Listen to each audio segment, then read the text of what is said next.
Hola.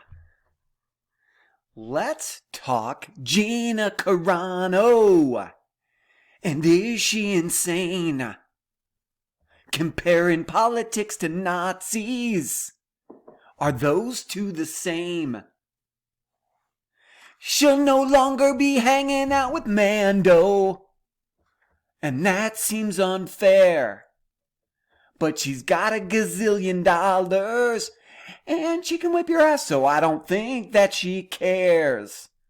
All right, that's enough of that. But let's talk Gina Carano. Gotta love a jump cut and a beer. So let's talk about Gina Carano and why she's in a little bit of hot water with people and what happened. So, right, you all know the story. There's really been 3 posts in her social media life that people have objected to, or at least that have been played out. I'm sure there are plenty others that people object to. And apparently she has been known as a Trump supporter, which is neither here nor there for this analysis because we're only looking at the things she actually said, not things I don't know about her. The first thing that got her into trouble was responding to the wave of people putting their preferred pronouns in their social media profile. She put beep, boop, bop. The second was that I've seen is a list of changes she wanted to see made to ensure fair elections that came out during the height of conspiracy theory sort of stuff about how the elections were going to be stolen from Donald Trump.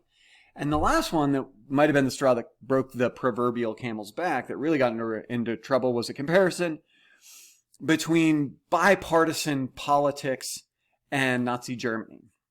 Had a horrifying picture, which can't be overstated how horrifying and terrible it is. And if you're looking at it and you're not feeling the weight of what it would be like to have everybody around you all of a sudden for no good reason just hate you and literally want to try to kill you, to physically beat and kill you because they don't think you're human.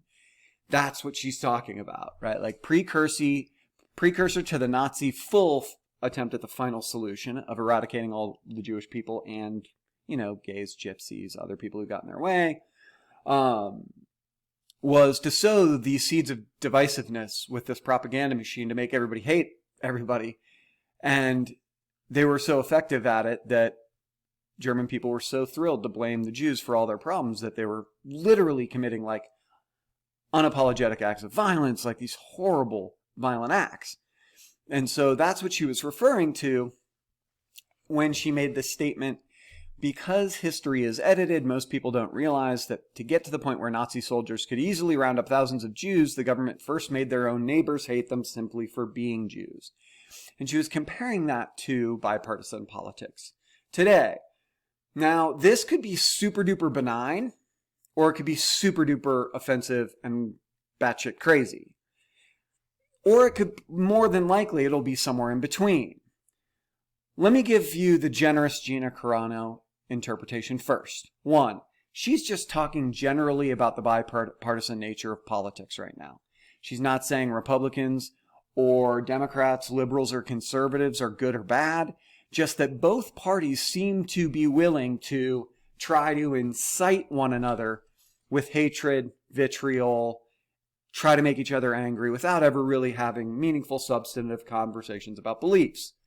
They vilify one another. Okay, maybe she's even referring to how the Capitol riots went down, and right, obviously people were vilifying others to the point where they were violent, right? Like beating people to death with fire extinguishers based on propaganda. That could be a comparison for all I know that she's making. The other side could be she's saying, hey, look at this. This is what the Democrats are doing to us. They make us all sound like we're villains. They call us racist. They call us transphobes. They hate us completely. All they're trying to do is make people hate other people just for their beliefs, when they really have nothing substantive. I never did anything to anyone. I'm not a racist. I'm not a transphobe. I'm not anything. I love all people, but they're being really, really horrible to me and everybody else because Republicans are persecuted the same way Jews were. Now, if it's that second one I just described, that's batshit crazy, right? Because no one's persecuting Republicans for beliefs that aren't harmful. At least I've never seen it, right? Like, You look at the people being tried for the Capitol riots, someone was beaten to death with a fire extinguisher. That's not the same as being persecuted just for being a Jew, right? There are also other people who are apologizing and defending those people who beat someone to death with a fire extinguisher as they're committing crime after crime, breaking into the Capitol. That's not persecuting those people for those actions has nothing to do with persecuting Jews for being Jewish, right? Those people actually did something wrong. Jews did nothing wrong other than be born into a family that had a particular religious and cultural commitment. So, if someone's trying to make the batshit crazy thing comparison that cancel culture and liberals are attacking Republicans the same way Nazis attacked the Jews, that's absolutely insane. That's 100% insane. If she's saying, hey, this is a cautionary tale, we can't be this divisive. We can't hate each other. We ought to talk this shit out and figure it out before it leads to people hating one another and committing further acts of violence, like the Capitol riots, where people vilified their representatives to the degree they were willing to go out and beat them. She might be saying that for all I know, and that makes perfect sense to me. So, she probably could have used a better comparison because understandably, people are going to be sensitive about Nazi Germany. She might have been a little more tactful, but I want to say that there isn't very good reason to vilify Gina Carano yet.